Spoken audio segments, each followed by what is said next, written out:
Paradise Found by William Warren, The Cradle of the Human Race at the North Pole.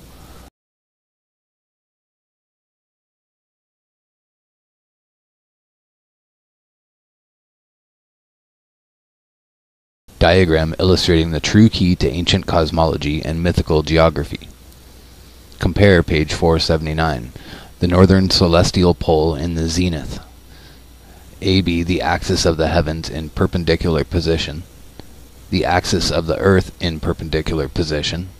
The abode of the supreme god or gods. Europe, Asia, and the known portion of Africa. The earth surrounding the equatorial ocean river.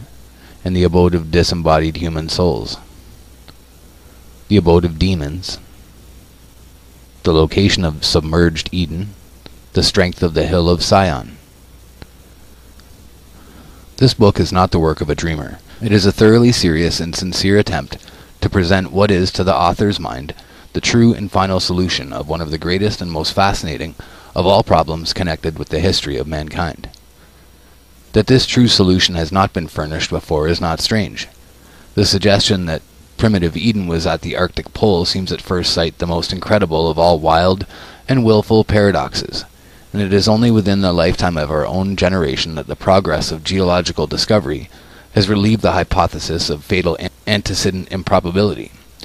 Moreover, when one considers the enormous variety and breadth of the fields from which its evidences of truth must be derived, when one remembers how recent are those comparative sciences on whose results the argument must chiefly depend, when one observes that many of the most striking of our alleged proofs, both in the physical and in the anthropological domain, are precisely the latest of the conclusions of these most modern of all sciences, it is easy to see that a generation ago the demonstration here attempted could not have been given. Even 5 years ago, some of the most interesting and cogent of our arguments would as yet have been lacking. The interest which has so long invested our problem, and which has prompted so many attempts to solve it, was never greater than today. The lapse of centuries has rendered many other questions antiquated, but not this. On the contrary, the more the modern world has advanced in new knowledge, the more exigent has grown the necessity of finding a valid solution. Men are feeling as never before that until the starting point of human history can be determined, the historian, the archaeologist, and the paleontological anthropologist are all working in the dark. It is seen that without this desideratum, the ethnologist, the philologist, the mythographer, the theologian, the sociologist, can none of them construct anything not liable to profound modification, if not to utter overthrow, the moment any new light shall be thrown upon the mother region, and the prehistoric movement of the human race. Every anthropological science, therefore, and every science related to anthropology, seems at the present moment to be standing in a state of dubitant expectancy, willing to work little tentatively, but conscious of its destitution of the needful primal datum, and conscious of its consequential lack of a valid structural law. To the believer in revelation, or even in the most ancient and venerable ethnic traditions, the volume here presented will be found to possess uncommon interest. For many years the public mind has been schooled in a narrow naturalism, which has in its worldview as little room for the extraordinary as it has for the supernatural. Decade after decade, the representatives of this teaching have been measuring the natural phenomena of every age and of every place by the petty measuring rod of their own local and temporary experience. So long and so successfully have they dogmatized on the constancy of nature's laws and the uniformity of nature's forces, that of late it has required no small degree of courage to enable an intelligent man to stand up in the face of his generation and avow his personal faith in the early existence of men of gigantic stature and of almost millenarian longevity. Especially have clergymen and Christian teachers and writers upon biblical history been embarrassed by the popular incredulity on these subjects, and not infrequently by a consciousness that this incredulity was in some measure shared by themselves. To all such, and indeed to all the broader-minded among the naturalists themselves, a new philosophy of primeval history, a philosophy which for the alleged extraordinary effects provides the adequate extraordinary causes, cannot fail to prove most welcome. The execution of the plan of the book is by no means all that the author could desire. To the elaboration of so vast an argument, the materials for which must be gleaned from every possible field of knowledge. The broadest and profoundest scholar might well devote the undistracted labor of a lifetime. To the writer, loaded with the cares of a laborious executive office, there were lacking both the leisure and the equipment otherwise attainable for so high a task. The best he could do was to turn 1 or 2 summer vacations into work time and give the result to the world. Of the correctness of his position he has no doubt, and of the preparedness of the scientific world to accept it he is also confident. To the foregoing remarks it may be proper to add that apart from its immediate purpose, the book has interest, and it is hoped value, as a contribution to the infant science of comparative mythology. By the application of the author's true key to an ancient cosmology and mythical geography, it has been possible to adjust and interpret a great variety of ancient cosmological and geographical notions never before understood by modern scholars. For example, the origin and significance of the Chinbat Bridge are here for the first time explained. The indication of the polocentric character common to the mythical systems of sacred geography among all ancient peoples will probably be new to every reader. The new light thrown upon such questions as those relating to the direction of the sacred quarter, the location of the abode of the dead, the character and position of the cosmical tree, the course of the backward flowing ocean river, the correlation of the navels of earth and heaven, not to enumerate other points, can hardly fail to attract the lively attention of all students and teachers of ancient mythology and mythical geography. To teachers of Homer, the fresh contributions toward a right understanding of Homeric cosmology are sure to prove of value, and if in the end the work may only lead to a systematic and intelligent teaching of the long-neglected but most important science of ancient cosmology and mythical geography in all reputable universities and classical schools, it will surely not have been written in vain. That the author has escaped all errors and oversights while ranging through so numerous and such diverse fields of investigation, many of which are but just open to the pioneering specialist, is too much to expect. He only asks that any such blemishes which a more competent scholarship may detect, or which the progress of new learning may yet bring to light, may not be allowed to prejudice the force of true arguments, but may be pointed out in the spirit of a candid and helpful criticism. In conclusion, the author respectfully commits his work for all truth-seeking spirits, not less to the patient investigators of nature than to the student of history, of literature, and of religion. Particularly would he commend it to all those yearning and waiting Königssonen, whose experience has been described by Hans Andersen in the words, "Once upon a time there was a king, a son. Nobody had so many and such beautiful books as he. In these all that had ever happened in the world he could read and see depicted in splendid engravings. Of every people and of every land could he get information. But as to where the Garden of Eden was, not a word was to be found therein. Just this it was, on which he meditated most of all." Paradise Found by William Warren. And we're just going to go through some of the illustrations first of all, so that we can see the parallels to Flat Earth. And it's kind of important just to look at this first. So, the night skies of Eden.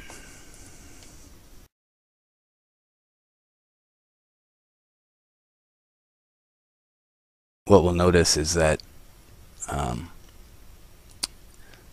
that he was incorrect about the rotundity of the Earth. He believed that the Earth is round. But everything else, all the other information that he adds up in this, is perfectly in tune with Flat Earth cosmology. And actually it's amazing that he missed it. It's almost as though he put this together to throw people off of the Flat Earth. Because all the information in it, even when it points to Flat Earth, they try to twist it as though it doesn't indicate a Flat Earth. And we've all seen the Egyptian cosmology pictures, and you'll see that he tries to say that the Egyptians say that the Earth was round. So, just kind of funny. So that was the antipodal polar mountains. This is a great chapter. We're going to get to this shortly. Part 4, the fourth part. Part 4th. The hypothesis confirmed by ethnic traditions. Chapter 1, the ancient cosmology and mythical geography. The cradle of the race in the Japanese, Chinese, Aryan, Hindu, Iranian, Persian, Akkadian, Assyrian, Babylonian, ancient Egyptian, and ancient Greek. And as I was saying, those are all perfect flat earth cosmologies. there's no doubt about it. We'll go through each one, including the Greeks. Yeah, Homer. That Homer talks about the firmament, and Hades, and heavens, and angels, and Zeus, and all of that. The heavenly chariots, the earth of the Hindus, Bharata, Kimpurusha, Haravarska, the earth of the Hindus. And we've seen that before in other... We have the CGI of that. And then again, so this would be Mount Meru in the center, sticking up. The Hindus number 2. Well, I guess that was that as well.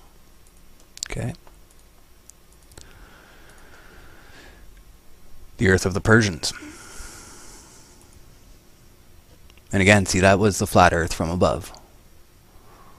So we'll look at it again. The North Pole. Amazing. This is the Persians.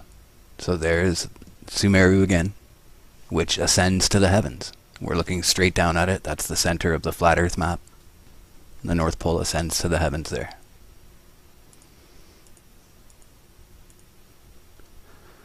The navel of the earth.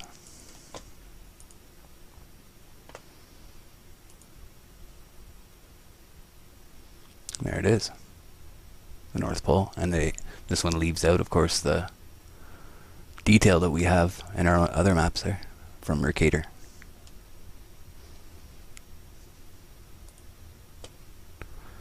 The earth of Columbus.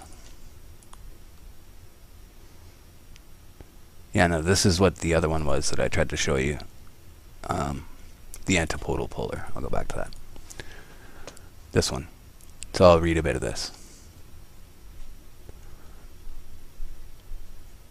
In this cosmological conception, the upright axis of the world is poetically conceived of as a majestic pillar supporting the heavens and furnishing the pivot on which they revolve.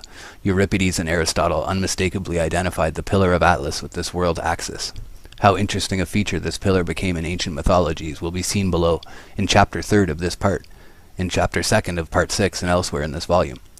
Again, according to this view, the highest part of the earth, its true summit, would of course be at the North Pole, and since the whole upper or northern hemisphere would in this case be conceived of as rising on all sides from the equatorial ocean toward that summit, nothing would be more natural than to view the entire upper half of the earth as itself a vast mountain.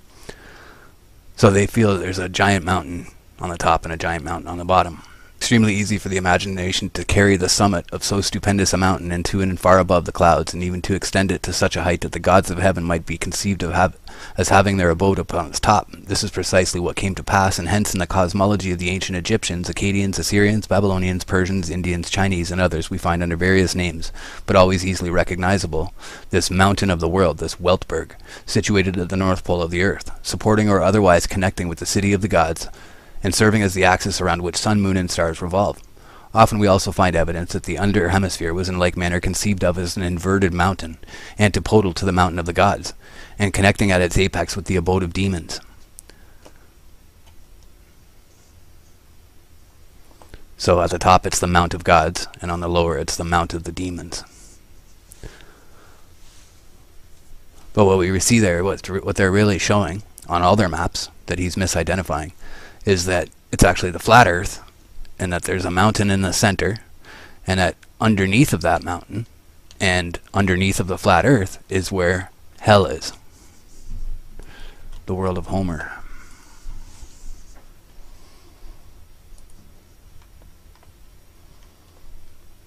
Mount Olympus, Tartarus. So he keeps showing it as a globe. But I'll show you the flat earth, the real way that they actually interpreted it, that's actually better. And it's basically that there's the mountain on the top, and on the bottom it's an inversion of a mountain. It's not an upside down mountain. An inverted mountain is a set of stairs descending.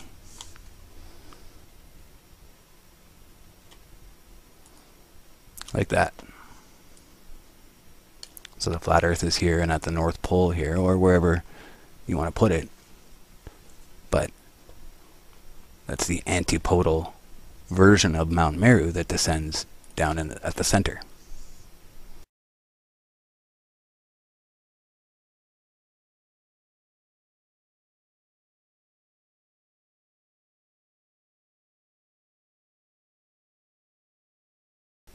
Part first.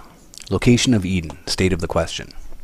Results of the explorers, historic and legendary. Results of the theologians. Results of non-theological scholars, naturalists, ethnologists, archaeologists.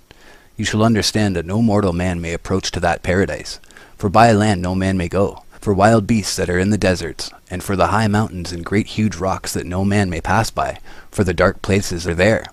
And by the rivers may no man go, for the water runs so roughly and so sharply, because it comes down so outrageously from the high places above, that it runs in so great waves that no ship may row or sail against it, and the water roars so, and makes so huge a noise and so great a tempest that no man may hear another in the ship, though he cried with all the might he could. Many great lords have essayed with great will many times to pass by those rivers towards paradise, with full great companies, but they might not speed in their voyage, and many died for weariness of rowing against the strong waves, and many of them became blind, and many deaf from the noise of the water, and some perished and were lost in the waves, so that no mortal man may approach to that place without the special grace of God. Sir John de Mondeville. Chapter 1. The Results of Explorers, Historic and Legendary. Men lernt die Welt am besten durch Reisen kennen. Basically translates to man learns best when he travels. K.H.W. Volker. One of the most interesting and pathetic passages to be found in all literature is that in which Christopher Columbus announces to his royal patrons his supposed discovery of the ascent to the gate of the long-lost Garden of Eden. With what emotions must his heart have thrilled as, steering up this ascent, he felt his ship smoothly rising toward the sky, the weather becoming milder as he rose. To be so near the paradise of God's own planting, to be the first discoverer of the way in which the believing world could at length, after so many ages, once more approach its sacred precincts, even if forbidden to enter. What an exquisite experience it must have been to the lonely spirit of that great explorer. It is his third voyage. He is in the Gulf of Paria, to the north or northwest of the mouth of the Orinoco. In his loyal epistle to Ferdinand and Isabella, thus he writes: The Holy Scriptures record that our Lord made the earthly paradise, and planted in it the tree of life, and thence springs a fountain, from which the four principal rivers of the world take their source, namely the Ganges in India, the Tigris and Euphrates, and the Nile. I do not find, nor ever have found, any account by the Romans or Greeks which fixes in a positive manner the site of the terrestrial paradise. Neither have I seen it given in any map monde laid down from authentic sources. Some placed it in Ethiopia at the sources of the Nile, but others, traversing all these countries, found neither the temperature nor the altitude of the sun correspond with their ideas respecting it, nor did it appear that the overwhelming waters of the deluge had been there. Some pagans pretended to adduce arguments to establish that it was in the Fortunate Islands, now called the Canaries. St. Isidore, Bede, and Strabo, and the master of scholastic history, with St. Ambrose and Scotus, and all the learned theologians, agree that the earthly paradise is in the east. I have already described my ideas concerning this hemisphere and its form, and I have no doubt that if I could pass below the equinoctial line, after reaching the highest point of which I have spoken, I should find a much milder temperature and a variation in the stars and in the water.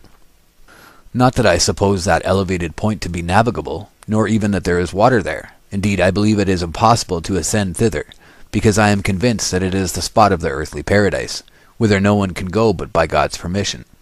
But this land which your Highness have now sent me to explore is very extensive, and I think there are many other countries in the south, of which the world has never had any knowledge.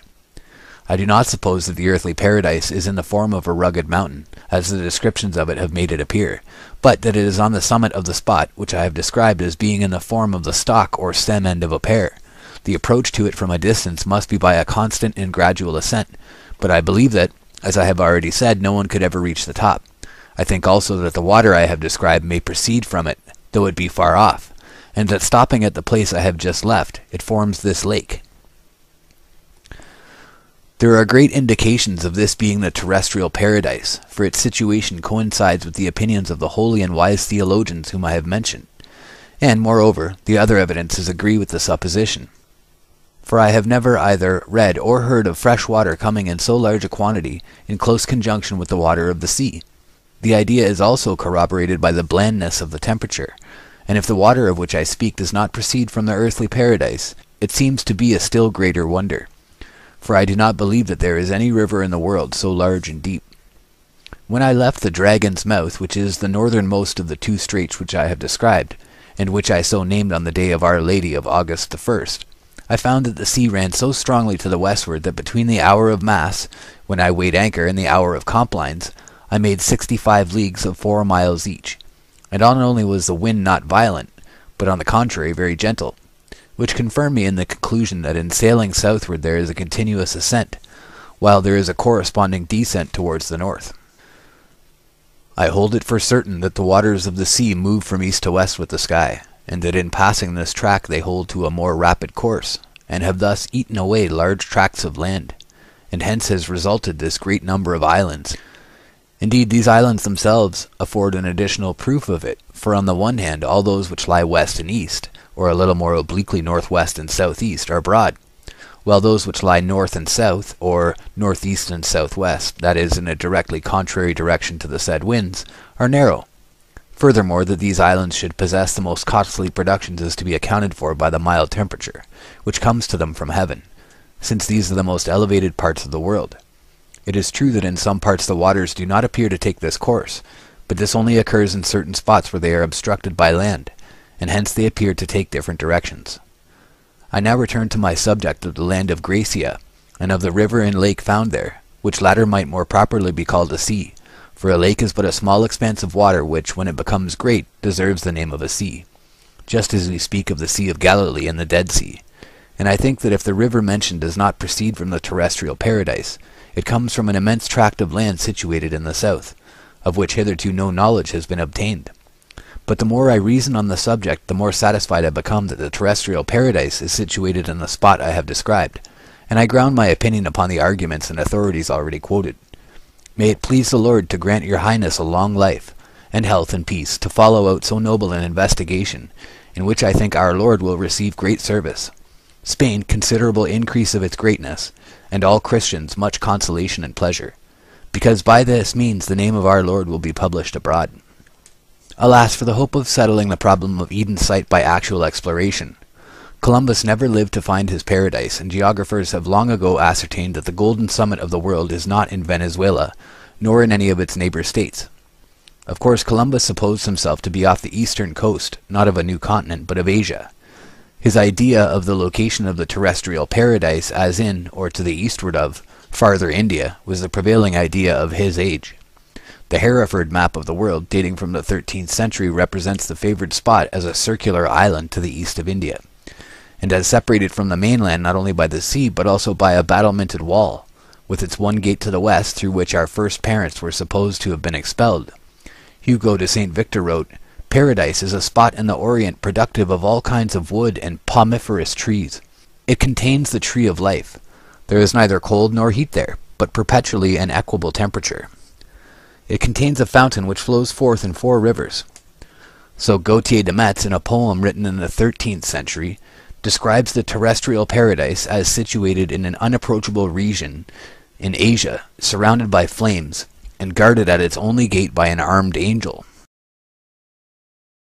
In the year 1322, Sir John de Mondeville made his memorable pilgrimage to the east.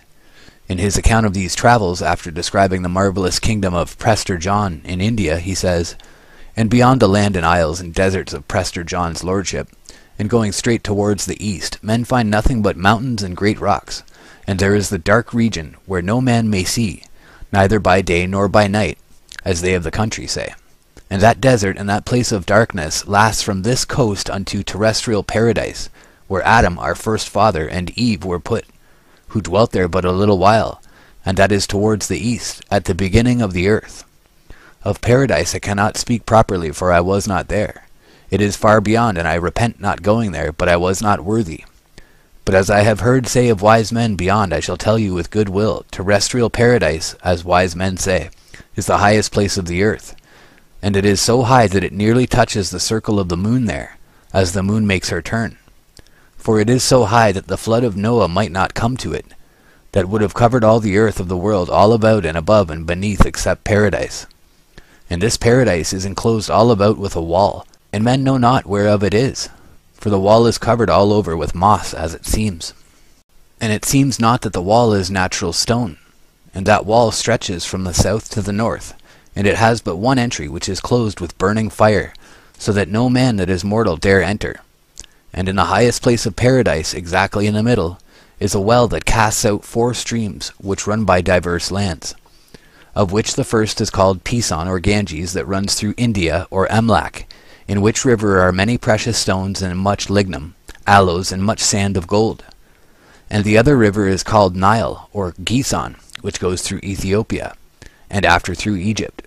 And the other is called Tigris, which runs by Assyria and by Armenia the Great. And the other is called Euphrates, which runs through Media, Armenia, and Persia. And men there beyond say that all the sweet waters of the world, above and beneath, take their beginning from the well of paradise, and out of that well all waters come and go. Various writers and mapmakers of the same age seem very evidently to have identified the paradise of Genesis with the island of Ceylon. Even to this day, a mount near the center of the island bears the name of Adam's Peak. According to Mohammedan tradition, this was only so called because it was the place where Adam alighted when cast out of the true celestial paradise in heaven. Nevertheless, Christian tradition or legend long lingered about Ceylon as the genuine site of primitive Eden. In entire accord with this view is the remarkable story of Prince Eirik, as told in an Icelandic saga of the 14th century. Mr. Baring Gould, in a style not very reverent, has summarized the tale as follows. Eirik was a son of Thrand, king of Drontheim, and having taken upon him a vow to explore the deathless land, he went to Denmark, where he picked up a friend of the same name as himself. They then went to Constantinople and called upon the emperor, who held a long conversation with them, which is duly reported, relative to the truths of Christianity and the sight of the deathless land, which, he assures them, is nothing more nor less than paradise. The world, said the monarch, who had not forgotten his geography since he left school, is precisely 180,000 stages round, about 1,000,000 English miles, and it is not propped up on posts, not a bit. It is supported by the power of God, and the distance between earth and heaven is 100,045 miles. Another MS reads 9,382 miles. The difference is immaterial, so they must have meant 10,000 there, although it says 100,000. And round about the earth is a big sea called Ocean. And what's to the south of the earth? Asked Eric. Oh, there is the end of the world, and that is India. And pray, where am I to find the deathless land? That lies, paradise, I suppose you mean? Well, it lies east of India. Having obtained this information, the 2 Eiriks started, furnished with letters from the Greek emperor. They traversed Syria and took ship, probably at Balsora. Then, reaching India, they proceeded on their journey on horseback, till they came to a dense forest, the gloom of which was so great through the interlacing of the boughs, that even by day the stars could be observed twinkling, as though they were seen from the bottom of a well. On emerging from the forest, the 2 Eiriks came upon a strait, separating them from a beautiful land, which was unmistakably paradise. And the Danish Eirik, intent on displaying his scriptural knowledge, pronounced the strait to be the river Pison. This was crossed by a stone bridge, guarded by a dragon. The Danish Eirik, deterred by the prospect of an encounter with this monster, refused to advance, and even endeavored to persuade his friend to give up the attempt to enter paradise as hopeless, after they had come within sight of the favored land. But the Norseman deliberately walked sword in hand into the maw of the dragon, and the next moment, to his infinite surprise and delight, found himself liberated from the gloom of the monster's interior, and safely placed in paradise. The land was most beautiful, and the grass as gorgeous as purple. It was studded with flowers, and was traversed by honey rills. The land was extensive and level, so that there was not to be seen mountain or hill, and the sun shone cloudless, without night and darkness. The calm of the air was great, and there was but a feeble murmur of wind, and that which there was breathed redolent with the odor of blossoms. After a short walk, Eirik observed what certainly must have been a remarkable object, namely, a tower or steeple self-suspended in the air, without any support whatever, though access might be had to it by means of a slender ladder. By this, Eric ascended into a loft of the tower, and found there an excellent cold collation prepared for him. After having partaken of this, he went to sleep, and in vision beheld and conversed with his guardian angel, who promised to conduct him back to his fatherland, but to come for him again and fetch him away from it forever, at the expiration of the 10th year after his return to Drontheim. Eirik then retraced his steps to India, unmolested by the dragon, which did not affect any surprise at having to disgorge him, and indeed which seems to have been, notwithstanding his looks, but a harmless and passive dragon. After a tedious journey of 7 years, Eirik reached his native land, where he related his adventures to the confusion of the heathen, and to the delight and edification of the faithful. And in the 10th year, and at break of day, as Eirik went to prayer, God's spirit caught him away, and he was never seen again in this world. So here ends all we have to say of him. Here we get farther than with Columbus, but however beautiful and credible this story of Eden exploration may have been 500 years ago, we now know that the only paradise in Ceylon is a symbolical Buddhist one, as far removed from the primitive Garden of Genesis as Roman Catholic Calvarios in South America are from the primitive Calvary of the Crucifixion. Moreover, even the scribes of 500 years ago, however credulous in other things, seem well to have understood the true character of this story of travel, for, according to the majority of the MSS, the story purports to be nothing more than a religious novel. As the Celtic terrestrial paradise, Avalon was a sea-girt island in the waters of the north. It could, of course, be reached only by ship. The first to accomplish this feat, so far as Christian legend informs us, was Saint Brandon, son of Finlogo, a celebrated saint of the Irish Church, who died AD 576 or 577. According to the story, an angel brought to this good abbot a book from heaven, in which such marvelous things were narrated concerning the then unknown portions of the world, that the honest father charged both angel and book with falsehood, and in his righteous indignation burned the latter. As a punishment for his unbelief, God sentenced him to and recover earth and the book. He must search through hell and earth and sea until he finds the heavenly gift. The token given him by the angel is that when he sees 2 twin fires flame up, he shall know that they are the 2 eyes of a certain ox, and on the tongue of that ox he shall find the book. For 7 long years he sails the western and the northern ocean. He there encounters more marvels than were recorded in the original incredible book, and is even permitted to visit the earthly paradise. The beauty of the soil, of the fountain with 4 streams, of the magnificent castle and castle halls lighted with self-luminous stones, and adorned with all manner of precious jewels, surpassed description.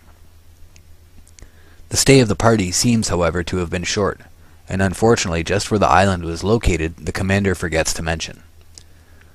A more elaborate and fanciful picture of the same medieval paradise is furnished of us in the story of Ogre, or Holger, a Danish knight of the age of Charlemagne. In a plain prose rendering, this is the style in which a famous court minstrel of 600 years ago was accustomed to chant the adventure to admiring audiences. So I'm just going to cut in here, just to reference how they're talking about that it just seems to be a religious, these seem to come from religious books. Well, the common theme there is that every time they look at the religious novels, they come back to those 4 rivers, and they say that that's the center of the earth, and that they say that that's where we descended from heaven. And we see that every religion that we look into, and every time that the people who are telling these stories are people who are closely related to the kings of their towns or their cities or the places they're from. And it seems like every time that they tell this story, it's like a broken telephone, that they did have the original story and they tried to maintain as much of it as they could, but through the years it just became broken down by, broken telephone, word of mouth.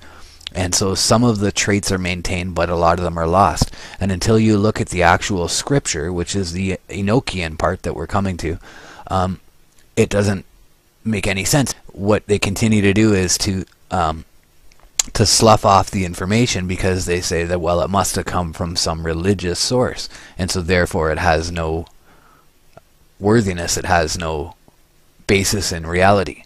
So I just find it interesting that we're still in that situation today, where if someone says something and says that it has to do with the origins of man, it's almost like even if we could prove it, people would never believe it, because if we said our proof has anything to do with it, what if you prove to someone that that is the base of heaven? Just like proving to them that the earth is flat, now you've proven that God exists, and that's very difficult for a lot of people to take in. They don't want to deal with that. I just wanted to be clear there about that everybody sloughs it off because they think that it's religious. And yet, what could be more central is who we are and where we came from. So we're back at the story of Ogier, or Holger, the Danish knight of Charlemagne. Carahu and Gloriand were in a boat with a fair company, and Ogier had with him 1,000 men-at-arms. When they were a certain way on, there arose so mighty a tempest that they knew not what to do, only to commit their souls to God. So great was the storm that the mast of Ogier's ship broke, and he was constrained to embark in a little vessel with a few of his comrades, and the wind struck them with such fury that they lost sight of Carahu. Carahu was so sore troubled that he was like to die, and he began to mourn the noble Ogier, for he wist not what was become of the boat. And Ogier in like manner lamented Carahu. Thus grieved Carahu and the Christians in his company, saying, Alas, Ogier, what is become of thee? This is, I ween, the most sudden departure that I heard of ever. Nay, but cease, my beloved, said Gloriand. He will not fail to come again when God wills, for he cannot be far away. Ah, lady, said Carahu, you know not the dangers of the sea, and I pray God to take him into his keeping. Now I will leave speaking of Carahu and return to Ogier, who was in peril, yet was ever grieving for his friend, and saying, Ah, Carahu, hope of the remaining days of my life, thou whom I love next to God, how has God allowed me to lose so soon you and your lady? At that moment the great ship in which Ogier had left his men-at-arms struck against a rock, and he saw them all perish, at which sight he was like to die of grief.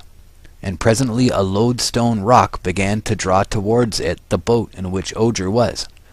Ogier, seeing himself thus taken, recommended his soul to God, saying, My God, my Father and Creator, who hast made me in thine image and semblance, have pity on me now, and leave me not here to die, for that I have used my power as was best to the increase of the Catholic faith. But if it must be that thou take me, I commit to thy care my brother Gaiu, and all my relatives and friends, especially my nephew Gautier, who is minded to serve thee, and bring the Paynim into thy holy church. Ah, my God, had I known the peril of this adventure, I should never have abandoned the beauty, sense, and honour of Clarice, Queen of England.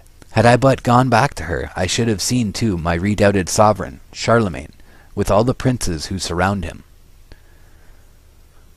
Meanwhile the boat continued to float upon the water, till it reached the lodestone castle, which they call the Château d'Avalon, which is but a little way from the earthly paradise. Whither were snatched in a beam of fire Elias and Enoch, and where was Morglafé, who at his birth had given him such great gifts.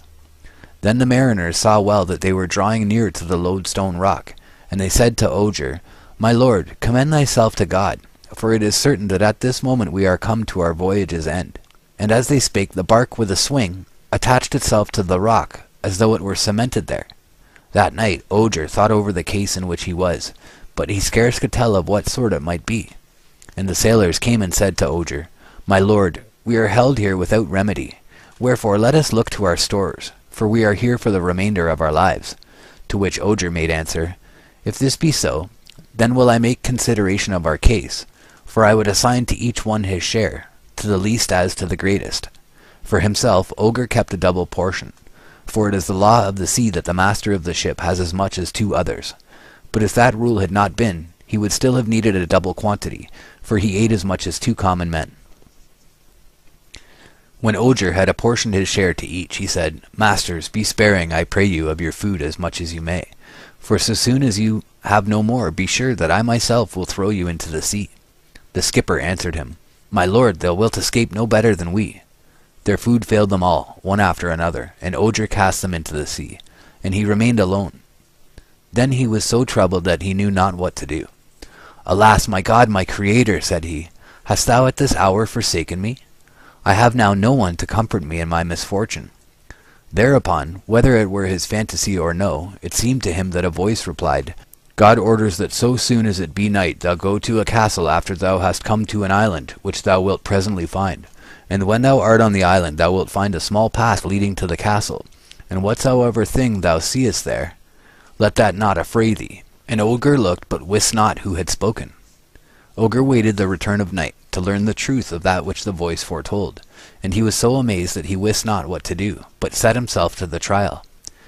And when night came he committed himself to God, praying him for mercy, and straightway he looked and beheld the castle of Avalon, which shone wondrously. Many nights before he had seen it, but by day it was not visible. Howbeit, so soon as Ogre saw the castle, he set about to get there. He saw before him the ships that were fastened to the lodestone rock, and now he walked from ship to ship, and so gained the island. And when there, he at once set himself to scale the hill by a path which he found.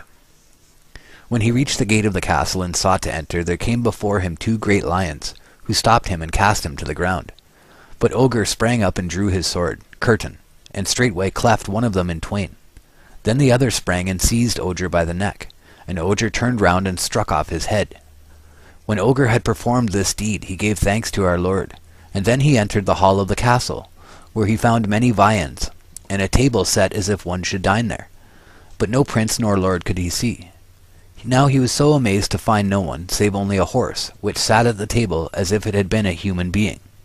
This horse, which was called Papillon, or Psyche, waited upon Ogre, gave him to drink from a golden goblet, and at length conducted him to his chamber, and to a bed whose fairy-made coverlet of cloth of gold and ermine was la plus mignonne chose qu'il fait jamais vue, or the nicest he had ever seen. When Ogre awoke, he thought to see Papillon again, but could see neither him, nor man, nor woman, to show him the way from the room. He saw a door, and having made the sign of the cross, sought to pass out that way. But as he tried to do this, he encountered a serpent, so hideous that the like has scarce been seen. It would have thrown itself upon Ogre, but that the knight drew his sword and made the creature recoil more than 10 feet. But it returned with a bound, for it was very mighty, and the twain fell to fight. And now as Ogre saw that the serpent pressed hard upon him, he struck at it so doughtily with his sword that he severed it in twain. After that, Ogre went along a path which led him to a garden, so beauteous that it was in truth a little paradise. And within were fair trees, bearing fruit of every kind, of tastes diverse, and of such sweet odours that he never smelt trees like them before. Ogre, seeing these fruits so fine, desired to eat some, and presently he lighted upon a fine apple tree, whose fruit was like gold, and of these apples he took one and ate. But no sooner had he thus eaten than he became so sick and weak that he had no power nor manhood left. And now again he commended his soul to God and prepared to die. But at this moment, turning round, he was aware of a fair dame, clothed in white, and so richly adorned that she was a glory to behold. Now as Ogre looked upon the lady without moving from his place, he deemed that she was Mary the Virgin, and said, Ave Maria, and saluted her. But she said, Ogre, think not that I am she whom you fancy. I am she who was at your birth, and my name is Morglefe, and I allotted you a gift which was destined to increase your fame eternally through all lands. But now you have left your deeds of war to take with ladies your solace. For as soon as I have taken you from here, I will bring you to Avalon, where you will see the fairest noblesse in the world. And anon she gave him a ring, which had such virtue that Ogre, who was near 100 years old, returned to the age of 30. Then said Ogre, Lady, I am more beholden to you than to any other in the world.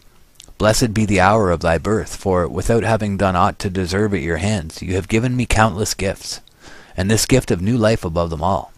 Ah, lady, that I were before Charlemagne, that he might see the condition in which I now stand, for I feel in me greater strength than I have ever known. Dearest, how can I make return for the honour and great good you have done me? But I swear that I am at your service all the days of my life. Then Morgue took him by the hand and said, My loyal friend, the goal of all my happiness, I will now lead you to my palace in Avalon, where you will see of noblesse the greatest and of demoiselles the fairest.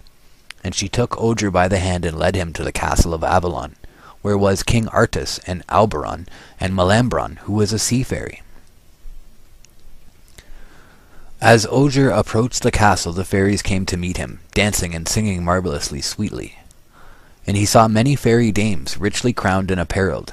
And presently came Arthur, and Morgue called to him, and said, Come hither, my lord and brother, and salute the fair flower of chivalry, the honour of the French noblesse, him in whom all generosity and honour and every virtue are lodged.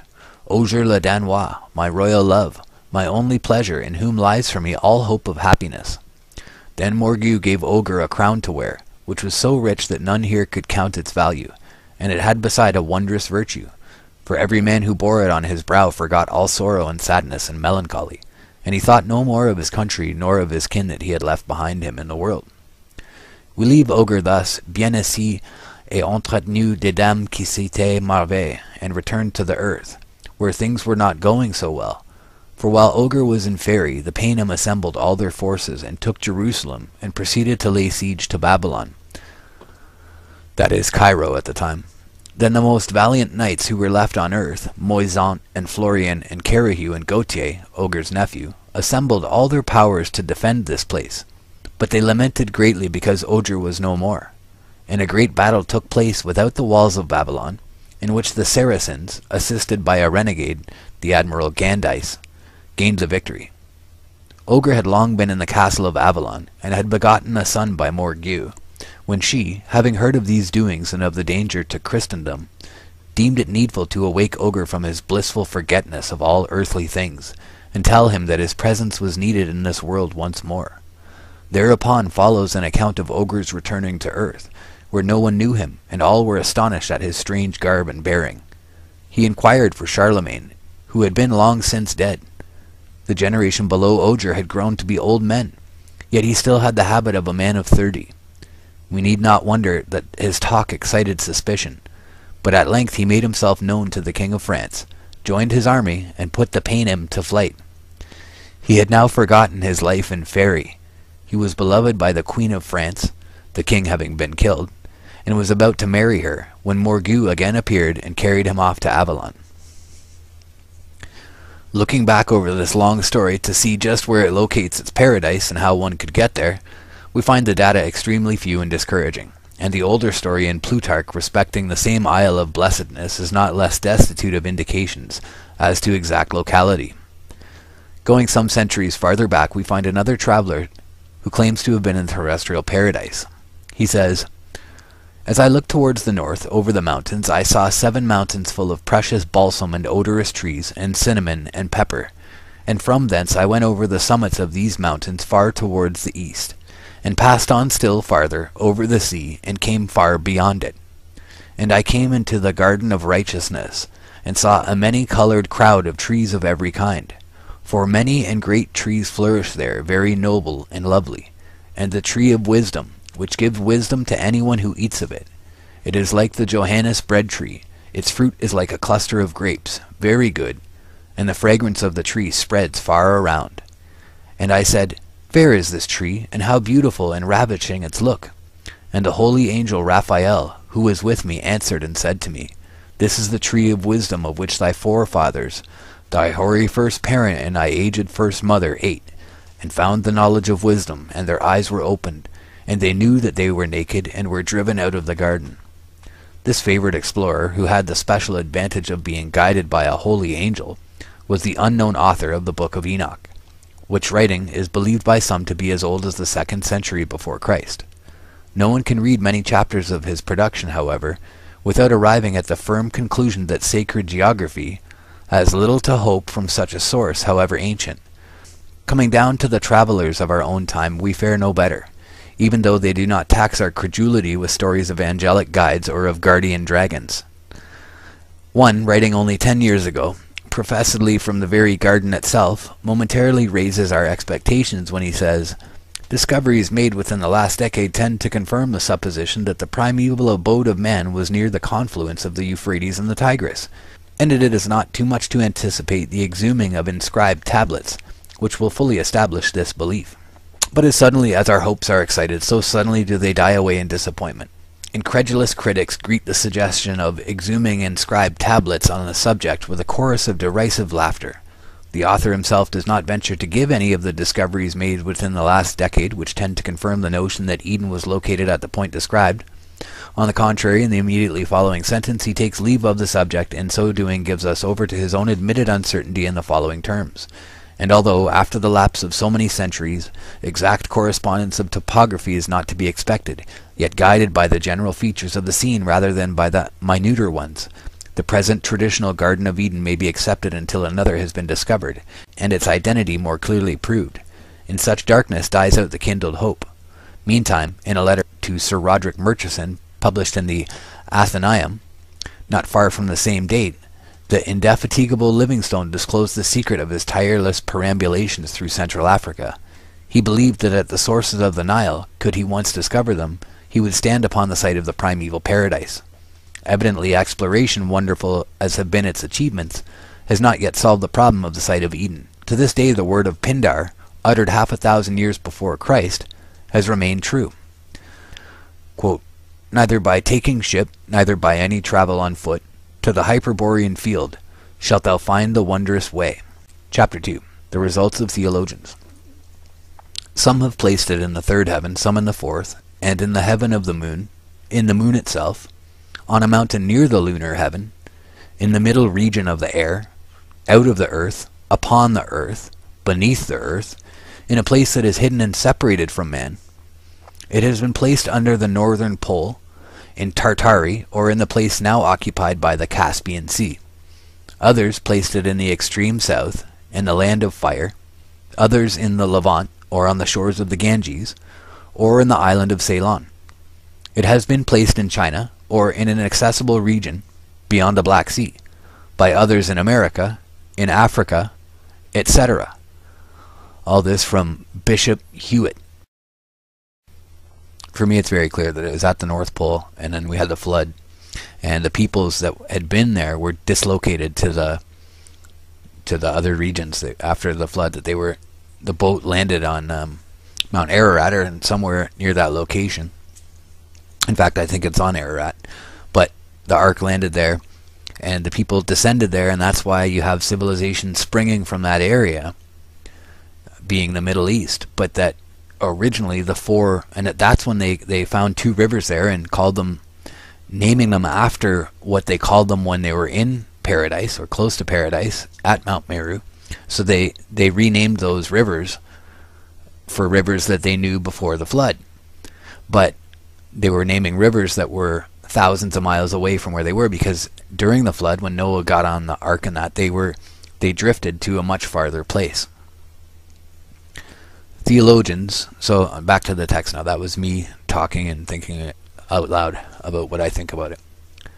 Theologians, Christian and Jewish, have in all ages differed, and irreconcilably differed, as to the location of the cradle of the human race.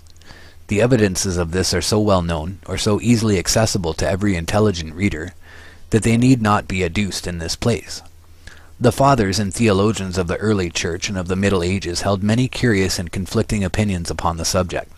Some, following the allegorizing method of Philo, interpreted the whole narrative in Genesis as a parable setting forth spiritual things.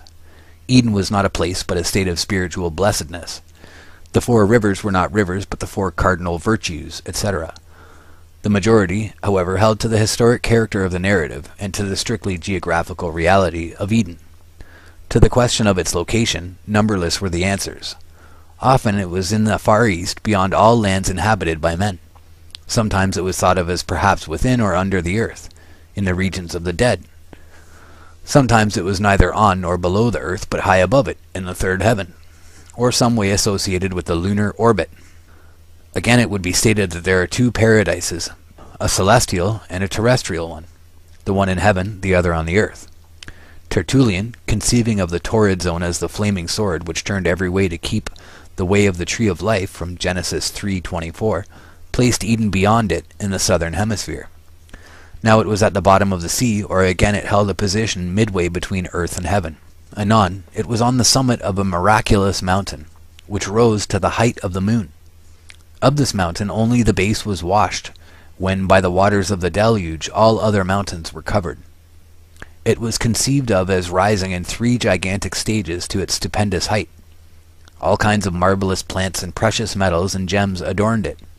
But its supreme adornment was a divine river, which, starting from the throne of God in the highest heaven, descended to the holy garden on the mountain's head, and thence parting into 4, after watering and beautifying the whole mountain in its descent, gradually lost more and more of its celestial taste and vivifying virtues, and became the water system of the habitable globe. Sometimes the location of this mountain was described as in some distant portion of the earth, where the sea or earth and the sky meet. Impatient of such contradictions, Luther, in his own brusque way, rejected all attempts to locate the primeval garden, declaring that the deluge had so changed the face of the earth and the course of its original rivers that all search was fruitless. Calvin, on the contrary, confidently affirmed that the writer of the Genesis narrative must be understood as locating the Garden of Eden near the mouths of the Euphrates. Soon this original diversity of Protestant teaching upon the subject became aggravated by new theories, some of them suggested by orthodox ingenuity, some introduced by rationalistic conceptions of the semi-mythical character of the Bible, until at the present time the state of theological teaching respecting Eden is, if possible, a worse babble than in any preceding age. For a partial illustration of the confusion, one has only to turn to the most recent and authoritative biblical, theological, and religious encyclopedias. In McClintock and Strong's The Writer on Eden inclines to locate it in Armenia. In Smith's Bible Dictionary, the problem is abandoned as probably insoluble. In the great German encyclopedia, Herzog, it is declared necessary to deny to the story of Eden a strictly historical character. It is a bit of mythical geography. In the supplement, however, Pressel makes an elaborate argument of many pages in favor of the location at the junction of the Tigris and Euphrates. Dilliman, in Schenkel's Bible Lexicon, places it in the Himalayas north of India. In the chief Roman Catholic cyclopedia, Wetzel, and Velt's Kirchenlexikon, the writer vacillates between Eastern Asia, taken in a vague and undefined sense, and an equally undefined north. In Lichtenberg's just completed Encyclopedia of Religious Sciences, the whole story in Genesis 2 is declared as a philosophic myth. Professor Brown of New York, in the new work edited by Dr. Schaff, on the basis of Herzog, enumerates a variety of opinions advocated by others, but refrains from expressing any opinion of his own. Such is all the light which contemporary theology seems able to throw upon our problem. But here some plain reader of the Bible opens at the 2nd chapter of Genesis and reads, "And the Lord God planted a garden eastward in Eden, and there he put the man whom he had formed." And the plain reader asks how a believer in the Bible can doubt this passage fixes the location of the garden somewhere to the east of Palestine. But looking a little more critically, our inquirer himself quickly sees that the verse does not necessarily affirm anything as to the direction of the garden from the writer. It may naturally mean that the garden was planted in the eastern part of the land of Eden, wherever that was. And turning to the most careful and orthodox commentators, he finds that not a few take this view of it. Moreover, Mikkedim, here translated eastward, may be otherwise translated, as it is in the King James Version, in the passages of Psalms 44 and 44:12 and 56:6 and elsewhere. In fact, in the Vulgate it is here translated a principio, in or from the beginning. Among the early Greek translators, Symmachus, Theodotion, and Aquila understood the term in the same way. Hence, nearly 200 years ago, the learned Thomas Burnet wrote as follows: "Some have thought that the word Mikkedim, Genesis 2, was to be rendered in the east or eastward as we read it, and therefore determined the site of paradise. But 'tis only the Septuagint that translates it so. All the other Greek versions in St. Jerome, the Vulgate, the Chaldee paraphrase, and the Syriac render it from the beginning or in the beginning, or to that effect. And we that do not believe the Septuagint to have been infallible or inspired have no reason to prefer their single authority above all the rest." The same writer says again, "We may safely say that none of the Christian fathers, Latin or Greek, ever placed paradise in Mesopotamia. That is a conceit and innovation of some modern authors, which hath been much encouraged of late, because it gave more ease and rest as to further inquiries and an argument they could not well manage. But the 4 rivers, says our inquirer, and he reads verses 10 through 14, "And a river went out of Eden to water the garden, and from thence it was parted and became into 4 heads. The name of the first is Pison, and the name of the second river is Gihon, and the name of the third river is Hiddekel, and the 4th river is Euphrates." Surely here in the 4th river we have one undeniable landmark. However impossible it may be to satisfactorily identify all 4 of the primitive rivers of Eden, the mention of the Euphrates, at least, restricts the location of the garden to some part of the region drained by that river. Consulting the theologians, however, our investigator finds a great variety of serious objections urged against this short and easy method of settling the controversy. First, he is told that some biblical critics have expressed doubt as to the genuineness of the verses, and that as earnest a defender of the Bible as Mr. Granville Penn considered the whole passage an interpolation. Secondly, he learns that Parath, or Frat, the Hebrew name of the river, is from the older form Burati, or Puratu, a word believed to signify the broad, or the deep. Of course, such a descriptive term may well have been the name of more than one ancient river, just as Broad Brook is the name of many an American stream. Indeed, in his learned work Le Berceau de l'Espèce Humaine, O'Bry shows that in ancient times Frat or Euphrates was the name of one or possibly two of the rivers of Persia. One of these in Pliny's time still bore the name in the hardly changed form Euphrates. Lenormant says he does not hesitate to consider the Frath of the Corda Avesta identical with the Persian river Helmand. Africa also had its sacred Euphrates. If therefore the passage in Genesis is genuine, and Moses wrote of the Frath, it is not certain what broad or abounding river he had in mind. Moreover, in any case, the Euphrates of Mesopotamia is not one of four equal offshoots, into which one river proceeding out of Eden divides itself according to the statements of the text. So its source is not from another river at all, but from ordinary mountain springs. Thirdly, it must not be forgotten, our friend is told, that all peoples coming into a new country love to name their new rivers and towns after the loved and sacred ones they left in the older home. The Thames of New England perpetuates the memory of the Thames of Old England. It is very seldom indeed, says a late writer, that a river has no namesakes. Very possibly, therefore, the Frath of Mesopotamia may have been named for some elder river of the antediluvian world, wherever that may have been. That it was so is the firm belief of various learned writers. Fourthly, continue the theologians, the language of Ezekiel 13:9 and of Proverbs 3:18, 11, 30, etc. shows that poetic and symbolical applications of the name and images of Eden were common. And if the Hebrews named one of the watercourses at Jerusalem Gihon, in commemoration of one of the four paradise rivers, it is not irrational to suppose that the inhabitants of Mesopotamia may have called their chief stream in honor of another of the four. Lenormant, Grill, O'Bry, and others support this view.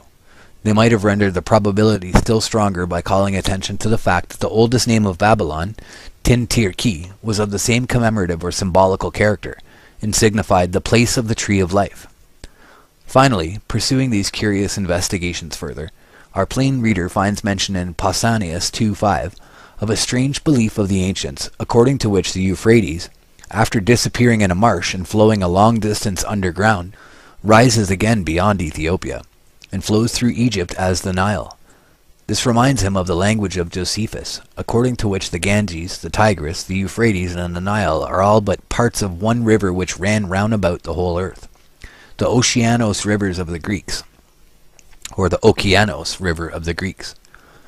And he wonders whether the old Shemitic term, from which the modern Euphrates is derived, was not originally a name of the general water system of the world, a name of that ocean river which Aristotle describes as rising in the upper heavens, descending in rain upon the earth, feeding, as Homer tells us, all fountains and rivers and every sea, flowing through all these watercourses down into the great and broad equatorial ocean current which girdles the world in its embrace.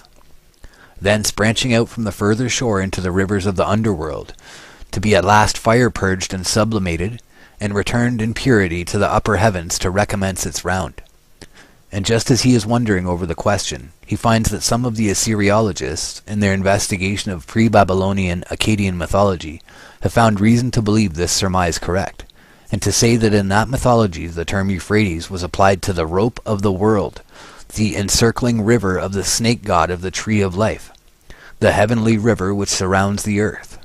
Furthermore, as he turns back to the pages of Hyginus and Manilius and Lucius Ampelius, and reads of the fall of the world egg at the beginning into the river Euphrates, he perceives that he is in a mythologic and not a historic region. And when he lights upon a mutilated fragment of an ancient Assyrian inscription, in which descriptions of the visible and invisible world are mixed up together, and in which the river of the life of the world is designated by the name Euphrates, he quickly concludes that it will not do to take the term Frath or Euphrata as always and everywhere referring to the historic river of Mesopotamia. Hitherto, then, the results of the theologians as to the location of Eden are purely negative and mutually destructive. It would be difficult, says one of their number, to find any subject in the whole history of opinion which has so invited and at the same time so completely baffled conjecture as this. Theory after theory has been advanced, but none has been found which satisfies the required conditions. The site of Eden will ever rank, with the quadrature of the circle and the interpretation of unfulfilled prophecy, among those unsolved and perhaps insoluble problems which possess so strange a fascination. Chapter 3. The results of non-theological scholars, naturalists, ethnologists, etc. A quote from Charles Darwin. "It is useless to speculate on this subject." Charles Darwin. And we know how useful a quote from Charles Darwin has turned out to be. The location of the cradle of the human race is as much a problem for the ethnologist and anthropologist as it is for the theologian. The archaeologist, the zoologist, and even the biologist, if at all broad and philosophical in their inquiries, cannot ignore the high interest of the questions. Was there for the human race one primitive center of distribution? And if so, where was it located? 30 years ago, the pretentious American work by Knott and Glidden, entitled The Types of Mankind, a work written in opposition to the doctrine of the unity of the human race, attracted unusual attention to the former of these questions. The teaching therein put forth was that there are very many types of varieties of men without genealogical connection with each other, and that therefore a great number of primitive centers of distribution must be assumed. The avowed prejudices of the projectors of the work against certain races, particularly the African, would have rendered the influence of the work upon the scientific world extremely slight, had not contributions of some value from Dr. S. G. Morton and Professor Louis Agassiz been incorporated with it. As it was, it gave European ethnologists occasion to form and express very uncomplimentary conceptions of American representatives of ethnological research. Fortunately, these crude beginners of the science have had no influential successors of their own sort in this country, and but obscure or half-hearted disciples in any other. The polygeny of the race has at present no respectable support. Even the author of the latest and perhaps ablest of the works on the pre-Adamite hypothesis remarked, "The plural origin of mankind is a doctrine now almost entirely superseded. All schools admit the probable descent of all races from a common stock. To the second question, therefore, the attention of the scientific and archaeological world is steadily gravitating. Given one primeval point of departure for the race, where shall that point of departure be sought?" The answers which recent biologists, naturalists, and ethnologists have given to this problem are hardly less numerous or less conflicting than are the solutions proposed by theologians. Of these answers, Professor Zechler, in a late work, enumerates 10, each having the support of eminent scientific names. In latitude they range from Greenland to Central Africa, and in longitude from America to Central Asia. Of the whole number, the two which seem to command the widest and weightiest support are, first, the hypothesis that Lemuria, a wholly imaginary, now submerged prehistoric continent under the northern portion of the Indian Ocean, was the mother region of the race, and secondly, that it was in the heart of Central Asia. The former of these sites is the one supported by Haeckel, Kaspari, Peschel, and many others. Though less positive, Darwin and Lyell seem favorable to the same location or to one in the adjoining portion of Africa. Most of the recent maps of the progressive dispersion of the race over the globe have been constructed in accordance with this theory. Perhaps the best popular summary of the arguments in its favor is that found in Oscar Peschel's Races of Men. But while biological speculation, especially in the hands of Darwinists, is strongly inclined toward the chief habitat of the ape tribes in its attempts to find man's primitive point of departure, comparative philologists, mythologists, and archaeological ethnographers have of late very strongly tended to place the cradle of mankind on the lofty plateau of Pamir in Central Asia. For these the eminent French anthropologist Quatrefages is well entitled to speak. "We know," says this savant, "that in Asia there is a vast region bounded on the south and southwest by the Himalayas, on the west by the Bolor Mountains, on the northwest by the Alatau, and on the north by the Altai Range and its offshoots, on the east by the King Khan, on the south and southeast by the Felina and Kwenlun. Judging of it by what exists at the present day, this great central region might be regarded as having included the cradle of the human race.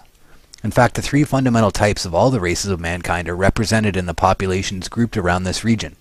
The Negro races are the furthest removed from it, but have nevertheless marine stations, in which they are found pure or mixed, from the Kyushu to the Andaman Islands.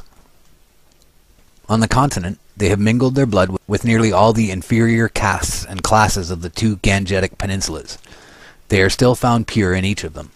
They ascend as far as Nepal, and according to Elphinstone, spread to the west as far as the Persian Gulf and Lake Zare.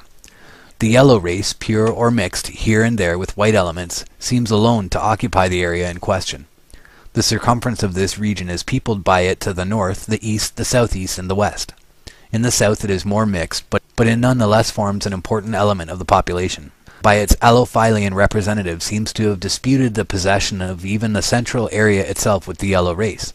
In early times, we find the Yu Qi, the Wu sons, to the north of Huangho, and at the present day in Little Tibet, in eastern Tibet, small islands of white populations have been pointed out. The Miao Tse occupy the mountainous regions of China. The Sayapus are proof against all attacks in the gorges of Bolor. On the confines of this area, we find to the east the Ainos and the Japanese of high caste, the Tinguyans of the Philippine Islands, to the south the Hindus. To the southwest and west, the white element, pure or mixed, is completely predominant. No other region on the face of the globe, no other region presents similar reunion of the extreme types of the human race distributed around a common center.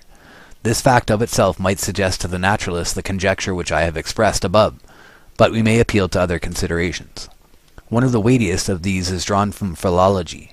The three fundamental forms of human language are found in the same region and in analogous connections. In the center and the southeast of our area, the monosyllabic languages are represented by the Chinese, the Annamite, the Siamese, and the Tibetan. As agglutinative languages, we find from the northeast to the northwest the group of the Ugro-Japanese, in the south that of the Dravidians and the Malays, and in the west the Turkish languages. Lastly, Sanskrit with its derivatives and the Iranian languages represent, in the south and southwest, the inflectional languages. With the linguistic types accumulated around the central region of Asia, all human languages are connected, either by their vocabulary or their grammar. Some of these Asiatic languages resemble very closely languages spoken in regions far removed, or separated from the area in question by very different languages. Lastly, it is from Asia again that our earliest tame domestic animals have come. Isidore Geoffroy St. Hilaire is entirely agreed on this point with Dureau de la Malle. Thus, taking into account only the present epoch, everything leads us back to this central plateau, or rather this vast enclosure. Here we are inclined to say to ourselves, the first human beings appeared, and multiplied down to the moment when the populations overflowed like a bowl which is too full, and poured themselves out in human waves in all directions. This view of the location of the first center of the race is very widely accepted. It has the support of many great names. To its establishment, contributions have been made by scholars in a great variety of fields. Among them may be mentioned Layson, Burnouf, Ewald, Renan, O'Bry, de Eckstein, Hofer, Senart, Maspero, Lenormant, etc. Perhaps the most important single treatise representing the view is O'Bry's Cradle of the Human Species, a work of singular interest to every scholar. But the latest writers on the question are by no means confined to the two locations just mentioned. The difficulty of accounting for the first advent of human beings in America, without supposing in early times a closer land connection between the eastern and western hemispheres and the intertropical regions that now exist, has led not a few ethnologists to postulate a lost Atlantis, including perhaps the Canary and Madeira Islands or the Azores, or located to the north or south of them, and to place it in the fountainhead of the streams of population which colonized both the Old and the New World. Another location lately advanced with great confidence and supported with remarkable acuteness and learning is that advocated by Dr. Friedrich Delitzsch in his valuable work entitled Wohllage das Paradies. This site is on the Euphrates between Baghdad and Babylon, and the author's construction, the four rivers, are the great canal west of the Euphrates, called by the Greeks the Palakopas, the Shat and Nil, and the lower Tigris and Euphrates. But despite the conceded ability of the plea, there seems at present little prospect that it will secure acceptance among scholars. The distinguished Theodore Noldke, in a recent review, while cordially praising the learning and ingenuity of the work, professes himself unmoved by its arguments.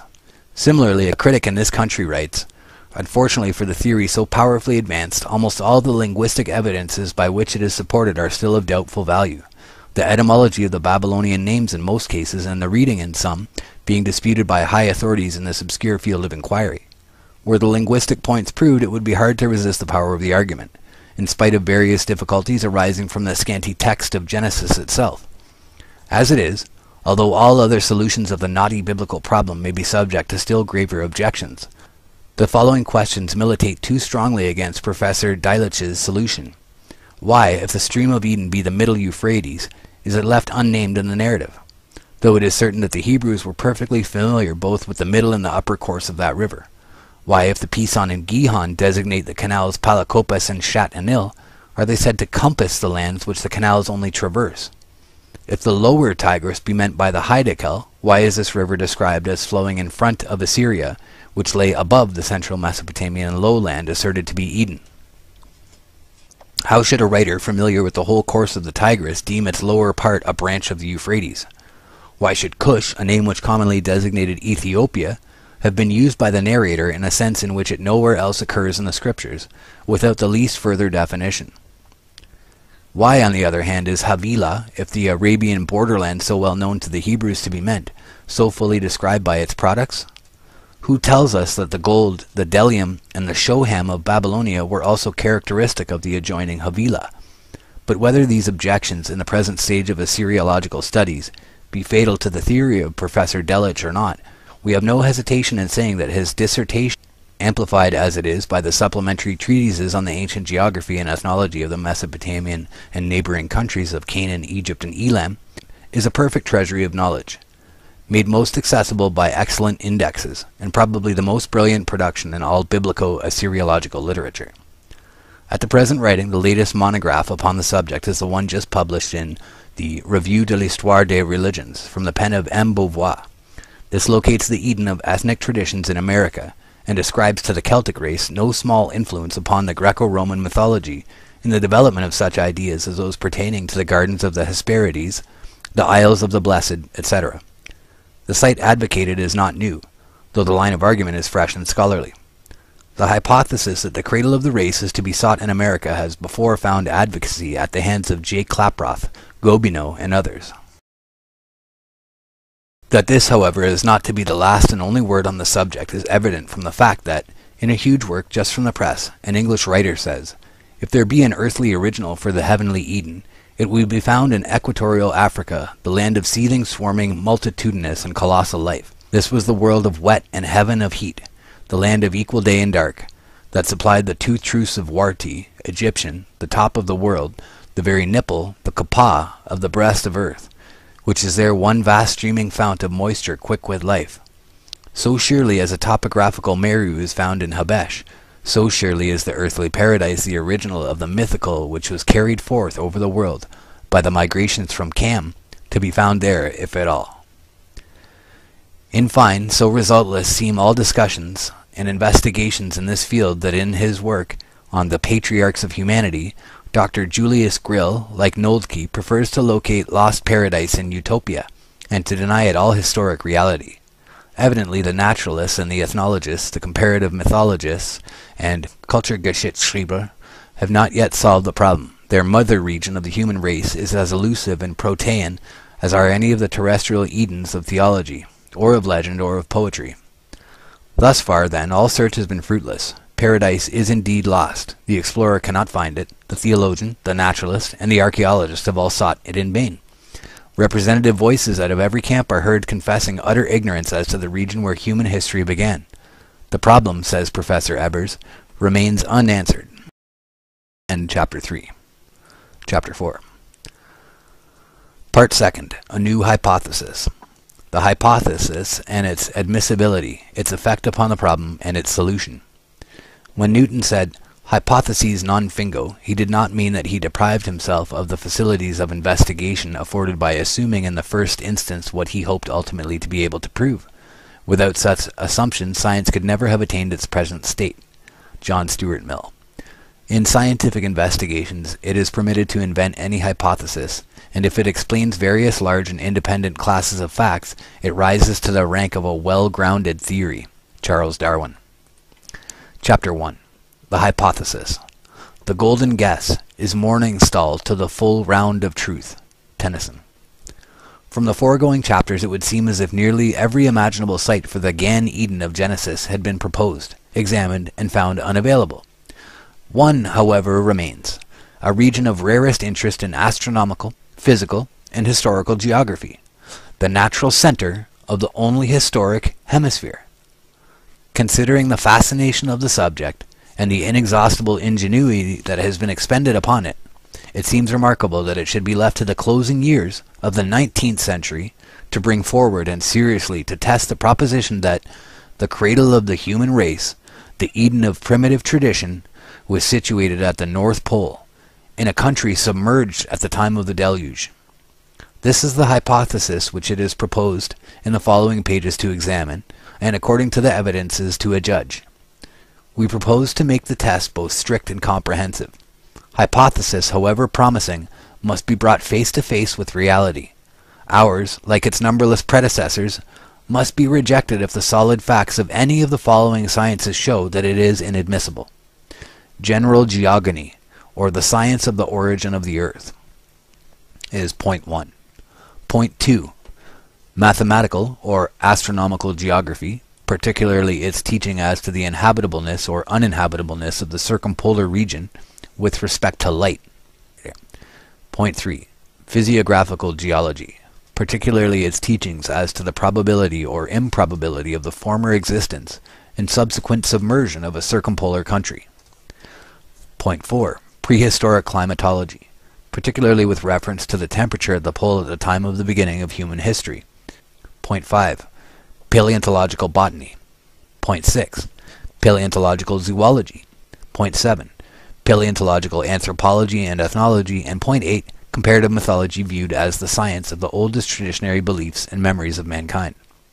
On the contrary, if the hypothesis is capable of meeting this eightfold test, and especially if we can show, not only that it is admissible, but also that in greater or less degree it is supported by the positive evidence of the facts in nearly all of these fields of knowledge, we shall afford a much more complete and convincing verification than is at all usual in matters of prehistoric research. Footnotes 47.1. As to the alleged newness of the above hypothesis, it is proper to say that something like a year elapsed after its full acceptance and public announcement by the writer before he could find any evidence that it had ever been entertained or advocated by any other person. He then met with the allusion in the passage quoted from Bishop Hewitt as a motto to chapter 2 of the preceding part, and with a similar allusion in an anonymous article in Dickens' All the Year Round. Whether these were more than rhetorical flourishes he was long in doubt. Not until after the manuscript of the present work had been completed, packed, and addressed to the publishers, was the doubt resolved by finding in an anonymous English magazine article of more than 30 years ago this brief statement: Pastelius, or Pastellus, will have it that paradise was under the North Pole. Who Pastellus was and what he wrote upon the subject remain to be investigated. Suffice to say that up to the date of this writing the author has found no book or tractate in which the above hypothesis has ever been advocated.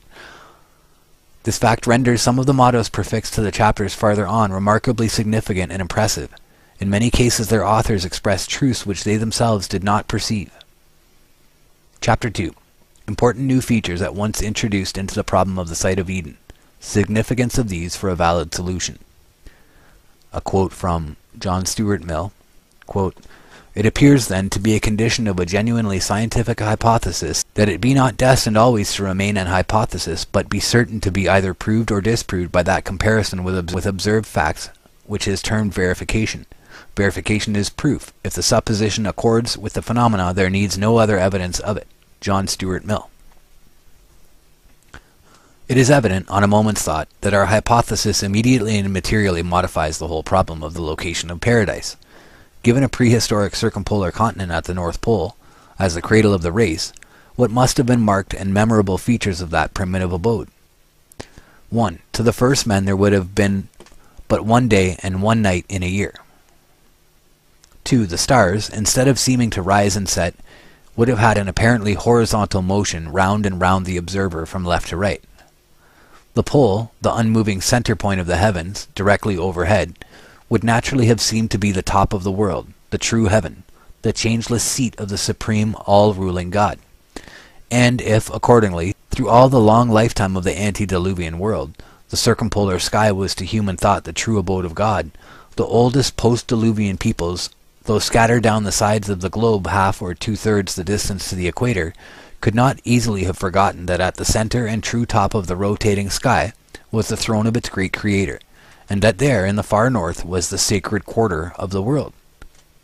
Standing at the pole of the earth, an observer would be not only directly under the center of the celestial hemisphere, but also directly on the center of the surface of the terrestrial hemisphere. There and there alone the heavenly bodies would move in horizontal planes round and round him everywhere, at an apparently equal distance, and he would seem to himself to stand on the one precise center point of the entire earth. Every departure of a few miles in any direction from this polar position would at once confirm this first impression. If, therefore, primeval Eden was at the pole, the descendants of the first man, going away from such an original country, could hardly have failed to remember it as the center of all lands, the omphalos of the whole earth. Supposing the first man to have been located in the central and most elevated portion of the hypothetical Eden land, the streams there originating and flowing seaward would have flowed not in one but in various opposite directions toward all the cardinal points of the horizon. Moreover, all of these streams being obviously fed not by each other, but by the rain from heaven, it would not have required a very powerful imagination to conceive of them as parts of a finer and more celestial stream, whose head springs were in the sky. If finally the streams flowing in the opposite directions grew at length into 4 opposite flowing rivers, flumina principalia, as many old theologians have called them, dividing the circumpolar land into 4 nearly equal quarters, it would have constituted a never-to-be-forgotten feature of that first home of men. In another chapter we shall expose the baselessness of the popular impression that at the pole 6 months of every 12 are spent in darkness, and shall show that, on the contrary, less than 1/5 of the year is so spent, while more than 4/5 are spent in light. This being true, a primitive abode in that part of the world would have been remembered by the descendants of the first man as preeminently a land of beauty, preeminently the home of the sun. Moreover, Arctic explorers find it impossible to describe the nocturnal splendors of the aurora borealis in those regions, the whole top of the globe oft-times ceiling veiled in and over canopied with quivering curtains, and banners and streamers of living, leaping flame. It is therefore easy to believe that, once exiled from such a home, mankind would ever have looked back to it as an abode of unearthly and preternatural effulgence, a home fit for the occupancy of gods and holy immortals.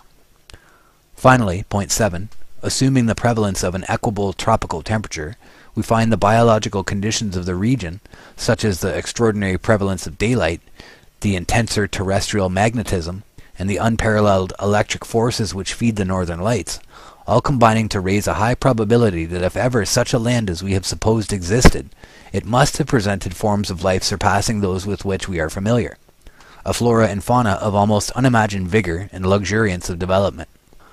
Under such conditions, men themselves may well have had a stature and strength and longevity never attained since the deluge, which destroyed the world that then was, and immediately or ultimately occasioned the translocation of the seed of our new post-diluvian humanity into the cold and barren and desolate regions of the northern temperate zone. And if the first men were of the stature and strength and longevity supposed, how certainly would traditions of the fact linger in the memory of mankind long after its exile from its earlier and happier home. Glancing back now over these various points, one instantly sees that they present conditions of human existence totally unlike the conditions of life as we know it, or as it has ever been known in what are called historic ages. They necessarily modify in the profoundest manner the whole problem of the site of Eden. No solution ever heretofore presented exposed itself to refutation at so many points. None ever before postulated so extraordinary an adjustment of both heavens and earth. None ever before required, in order to its establishment, so incredibly wide a concurrency of testimony. Against no other has it ever been possible for the very stars in their courses to fight. If false, it demands of human tradition shadowy recollections of world conditions which have never existed in human experience. An hypothesis so peculiarly difficult must surely break down, if it be not true. Promising the reader, therefore, not a new ignis fatuus chase, but at least the satisfaction of a definite result as respects one hypothesis, we cordially invite his critical and patient attention to the facts to be presented in the following chapters. Part 3. The hypothesis scientifically tested and confirmed. Chapter 1. The testimony of scientific geogony. Chapter 2. The testimony of astronomical geography. Chapter 3. The testimony of physiographical geography. Chapter 4. The testimony of prehistoric climatology. Chapter 5. The testimony of paleontological botany. Chapter 6. The testimony of paleontological zoology. Chapter 7. The testimony of paleontological anthropology and ethnology. Chapter 8. The conclusion of this part. Quote, "It follows that man, issuing from a mother region, still undetermined, but which a number of considerations indicate to have been in the north, has radiated in several directions, that his migrations have been constantly from north to south." Le Marquis de Saporta, in Popular Science, 1883, page 753. Eine jeder Reis der ehemaligen Anwesenheit, every journey undertaken after the ice-gated island world in the north of America knows of signs of the former presence of a people inhabiting lands which today seems to be no longer a human foot. Dr. F. Boas, in the Journal of the Society for Geography in Berlin, Volume 18, 1883, page 118. Could it once be proven that the Arctic terminus of the Earth has always been the icebound region which it now is, and which for thousands of years it has been, it would of course be useless to entertain for a moment the hypothesis that the cradle of the human race was there located. Probably the popular impression that from the beginning of the world the far north has been the region of unendurable cold has been one of the chief reasons why our hypothesis is so late in claiming attention. At the present time, however, so far as this difficulty is concerned, scientific studies have abundantly prepared the way for the new theory. That the Earth is a slowly cooling body is a doctrine now all but universally accepted. Okay. The problem is that he still thinks of the Earth as a ball. In saying this, we say nothing for or against the so-called nebular hypothesis of the origin of the world. For both friends and foes of this unproven hypothesis believe in what is termed the secular cooling or refrigeration of the Earth. All authorities in this field hold and teach that the time was when the slowly solidifying planet was too hot to support any form of life, and that only at some particular time in the cooling process was there a temperature reached which was adapted to the necessities of living things. On what portion of the Earth's surface now would this temperature first be reached, or would it everywhere be reached at the same time? These are most interesting questions, and the writer has often marveled that in scientific treatises on the cooling globe, we're going to skip. This is about solar heating and cooling. We know from some of the other stuff that we've looked at that once you get past a certain point going northward, it does become warm.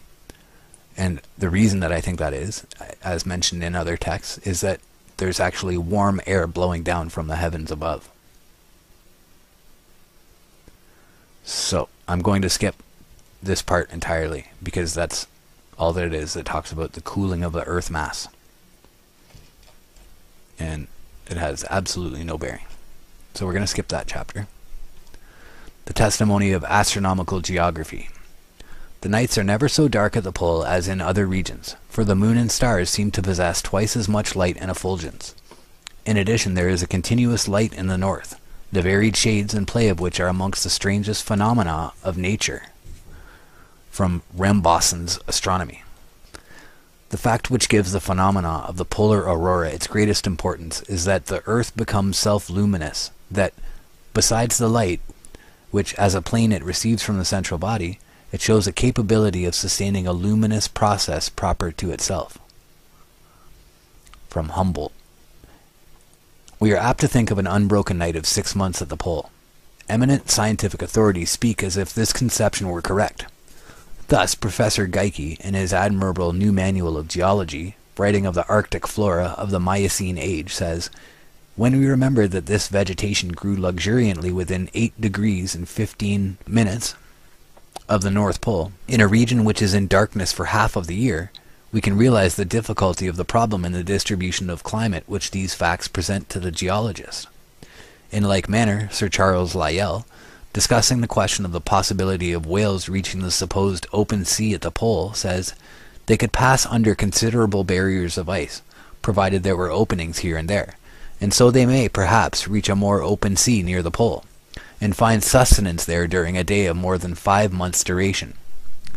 From such representations as these, the reader naturally carries away the impression that daylight lasts at the pole somewhat over 5 months, while all the rest of the year the region is shrouded in darkness. Were this true, it would certainly be an unpromising region in which to search for the terrestrial paradise. Fortunately for our hypothesis, this conception of the duration of the polar night is very far from true. The half-yearly reign of darkness exists only in the uninstructed imagination. Astronomical geography teaches that, as respects daylight, the polar regions are and always have been the most favored portions of the globe. As early a popularizer of natural science as the Reverend Thomas Dick set forth the real facts as follows. Quote, "Under the poles, where the darkness of night would continue 6 months without intermission if there were no refraction, Total darkness does not prevail one half of this period. When the sun sets at the North Pole, about the 23rd of September, the inhabitants, if any, enjoy a perpetual aurora till he has descended 18 degrees below the horizon. In his course through the ecliptic, the sun is 2 months before he can reach this point, during which time there is a perpetual twilight. In 2 months more he arrives again at the same point, namely 18 degrees below the horizon, when a new twilight commences, which is continually increasing in brilliancy for other 2 months, at the end of which the body of this luminary is seen rising in all its glory, so that in this region the light of day is enjoyed in a greater or less degree for 10 months, without interruption by the effects of atmospheric refraction.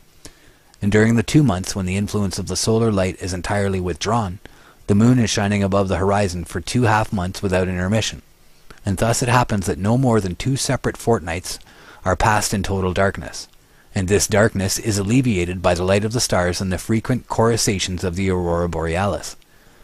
Hence it appears that there are no portions of our globe which enjoy throughout the year so large a portion of the solar light as these northern regions.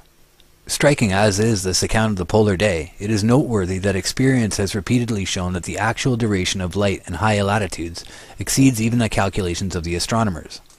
Thus, in the spring of 1893, the officers of the Austrian expedition, under Lieutenants Weyprecht and Payer, were surprised to behold the sun 3 days before the date on which he was expected to rise.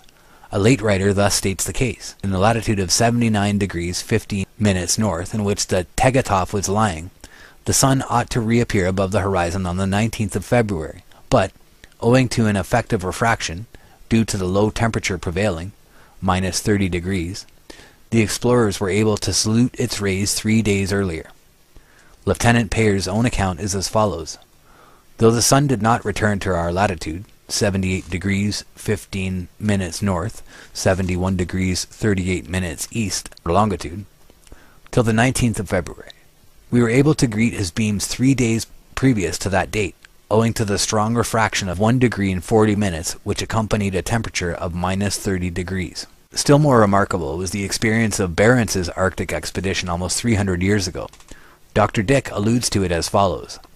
The refractive power of the atmosphere has been found to be much greater, in certain cases, than what has now been stated.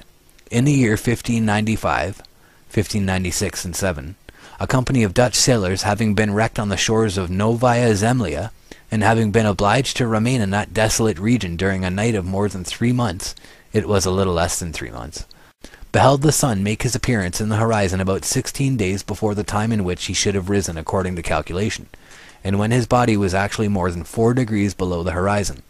The only explanation of this astonishing phenomenon which the same writer offers is found in this appended clause, which circumstance has been attributed to the great refractive power of the atmosphere in those intensely cold regions. This is so unsatisfactory that not a few prefer to believe what seems entirely incredible, namely that Barentz and his men in the short space of less than 3 months made a blunder of 16 days in their time record. Not likely. Professor Nordenskjold has recently referred to the case as follows. On the 4th November, the sun disappeared and was again visible on the 3rd Feb through the 24th Jan. These dates have caused scientific men much perplexity, because in latitude 76 degrees north, the upper edge of the sun ought to have ceased to be visible when the sun's south declination in autumn became greater than 13 degrees, and to have become visible again when the declination again became less than that figure. That is to say, the sun ought to have been seen for the last time at Barentz's ice haven on the 7th and 11th October, and it ought to have appeared again there on the 14th through the 4th of Feb. It has been supposed that the deviation arose from a considerable error in counting the days, but this was unanimously denied by the crew who wintered. In a footnote he gives proofs which seem convincing that no such error can have been committed. But while these experiences of Barentz and the Austrians point to a duration of darkness at the pole of less than 60 days out of the 365, some apparently good authorities extend the period to 76 or 77 days.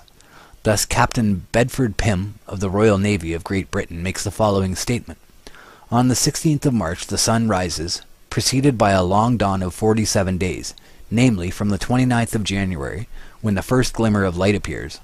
On the 25th of September the sun sets, and after a twilight of 48 days, namely on the 13th November, darkness reigns supreme, so far as the sun is concerned, for 76 days, followed by one long period of light, the sun remaining above the horizon 194 days. The year, therefore, is thus divided at the pole: 194 days sun, 76 days darkness, 47 days dawn, 48 twilight. Even according to this account, we should have at the pole only 76 days of darkness to 289 days of light in the year. In other words, instead of being in darkness little short of half of the time, as at the equator, one would be in darkness but about 1/4 of the time.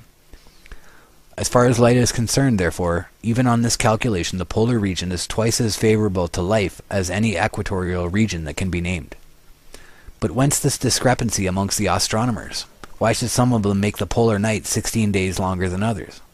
The simple answer is that they proceed upon different assumptions as to atmospheric refraction in the region of the pole. In our latitude, twilight is usually reckoned to begin when the center of the rising sun is yet 18 degrees below the horizon.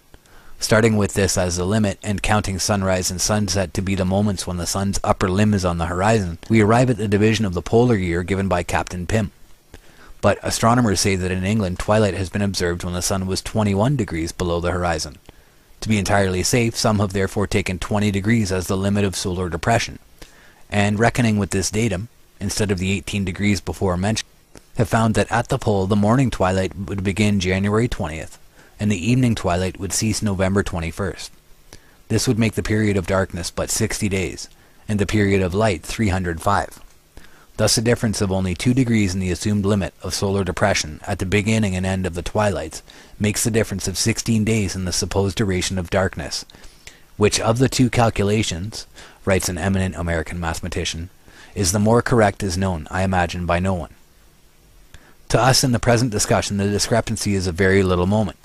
It is only a question as to whether the pole there is daylight 3/4 or 5/6 of the year. Both suppositions may be and probably are wrong. For if in tropical climates 16 or 17 degrees is said to be a sufficient allowance for the extreme solar depression, while on the other hand it is said in England to vary from 17 to 21 degrees, it certainly looks as though in yet higher latitudes the light of the sun might be discernible when its body is as much as 21 or 22 degrees below the horizon, and this would reduce the annual polar darkness to less than 50 days.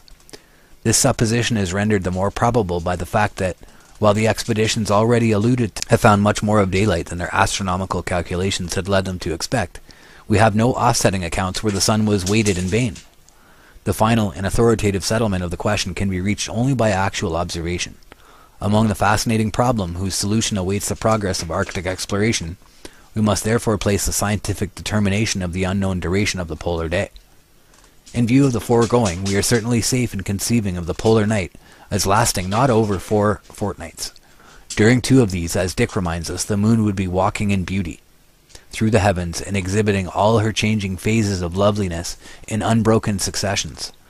The other 2 would be passed beneath the starry arc of heaven, all of whose sparkling constellations would be moving round and round the observer in exactly horizontal orbits. In such a perfect and regular stellar system kept in view so long and so continuously, the irregular movements of the planets or wandering stars could not possibly escape observation. All their curious accelerations, retardations, conjunctions, declinations would be perfectly marked and measured on the revolving but chainless dial plate of the remoter sky. Dwelling in such a natural observatory, any people would of necessity become astronomers, and how magnificent and orderly would the ongoings of the universe appear when viewed from underneath a firmament whose center of revolution was fixed in the observer's zenith. After long months of unbroken daylight, how would one's soul yearn for a new vision of those stellar glories of the night? Nor would the moon and silent stars be the only attractions of the brief period during which the light of the sun was withdrawn. The mystic play of the northern light would transform the familiar daylight world into a veritable fairyland. In our latitude, the aurora borealis is a comparatively rare and tame phenomenon. In the highest Arctic regions, it almost nightly kindles its unearthly glories. In itself, it is lightning diluted and sublimated to the point of harmlessness. Sometimes these electric discharges not only fill the whole heaven with palpitating draperies, but also tip the hills with lambent flame, and cause the very soil on which one stands to prickle with a kind of life. But after all the glories of the night begin the greater glories of the polar day. Who, with any approach to adequacy, has ever described a dawn? What poet has not attempted it, and what poet has not failed? But if it be impossible to picture one of our brief and evanescent day dawns, who shall attempt a description of that surpassing spectacle, in which all the splendors and loveliness of 60 of our dawns are combined in one? No words can ever portray it. No poet's imagination, even, has ever given us such unearthly scenery. First of all appears, low in the horizon of the night sky, a scarcely visible flush of light. At first it only makes a few stars' light seem a trifle fainter, but after a little it is seen to be increasing, and to be moving laterally along the yet dark horizon. 24 hours later, it has made a complete circuit around the observer, and is causing a larger number of stars to pale. Soon the widening light glows with the luster of orient pearl. Onward it moves in its stately rounds, until the pearly whiteness buds into ruddy rose light, fringed with purple and gold. Day after day, as we measure days, the splendid panorama circles on, and according as atmospheric conditions and clouds present more or less favorable conditions of reflection, kindles and fades, fades only to kindle next time yet more brightly, as the still hidden sun comes nearer and nearer his point of emergence. At length, when for 2 long months such prophetic displays have been filling the whole heavens with these increscent and revolving splendors, the sun begins to emerge from his long retirement, and to display himself once more to human vision. After 1 or 2 circuits, during which his dazzling upper limb grows to a full orb disk, he clears all hilltops of the distant horizon, and for 6 full months circles around and around the world's great axis in full view, suffering no night to fall upon his favored homeland at the pole. Even when at last he sinks again from view, he covers his retreat with a repetition of the deepening and fadening splendors which filled his long dawning, as if in these pulses of more and more distant light he were signaling back to the forsaken world the promises and prophecies of an early return. In these prosaic sentences we aim at no description of the indescribable.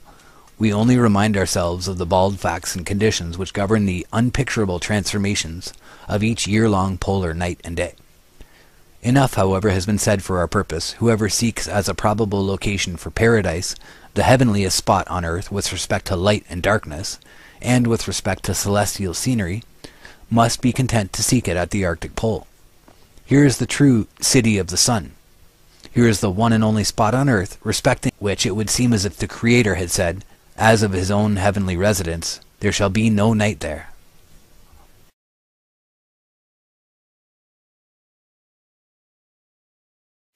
Chapter 3. The Testimony of Physiographical Geology. Arctic geology contains the keys to the solution of many riddles. That's from Professor Here. That's translated from German. Another quote from Baron Nordenskjöld. An extensive continent occupied this portion of the globe when these strata were deposited. Baron Nordenskjöld. Our hypothesis calls for an antediluvian continent at the Arctic Pole. It is interesting to find that a writer upon the deluge, writing more than 40 years ago, advanced the same postulate. Is the supposition that there existed such a continent scientifically unadmissible? So I'm going to pause here. Chapter 3, The Testimony of Physiographical Geology.